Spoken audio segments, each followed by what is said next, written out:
How to communicate confidently when you're nervous. So I think a lot of people believe confident communicators are people who never get nervous. But that's usually not true. There are a few of those people, but they are not the norm. A lot of confident communicators still feel nervous before meetings, presentations, difficult conversations, or speaking up in a room full of people, because public speaking is not just on giant stages. The difference is they don't wait for the nerves to disappear before they speak. And honestly, I think that's important because so many people are waiting to feel confident before they communicate confidently, which if you've been following me, you know that that's not the order that normally is successful. Confidence usually doesn't come first. Action does.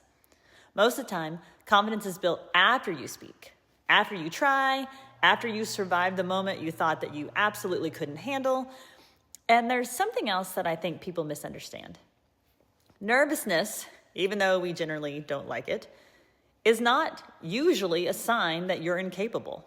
In fact, nervousness can mean a whole lot of things. Sometimes it's a sign that something really matters to you. You care about doing well. You care about being understood. You care about how you show up. And this doesn't make you weak. It makes you human. It makes that nervousness actually a superpower. So instead of trying to eliminate nervousness completely, try doing this instead. First, just pause. Slow down. Take one breath. And then respond. Because when you do that, you're focusing on connection instead of perfection. And you're allowing your nervous system to just slow down. And remind yourself, you do not need to sound perfect to communicate effectively. No one's really paying that much attention to how perfectly you sound anyway. One of the biggest communication mistakes people make when they're nervous is rushing. Because you're just trying to get it out, you're trying to get through it.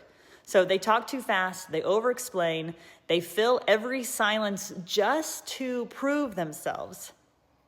But strong communicators know that calm communication often feels more powerful than fast communication. Pausing can be one of the most powerful things you do as a communicator.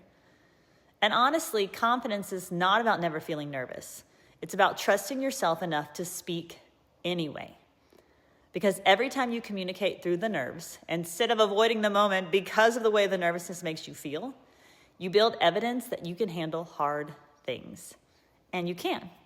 And that's where real confidence starts.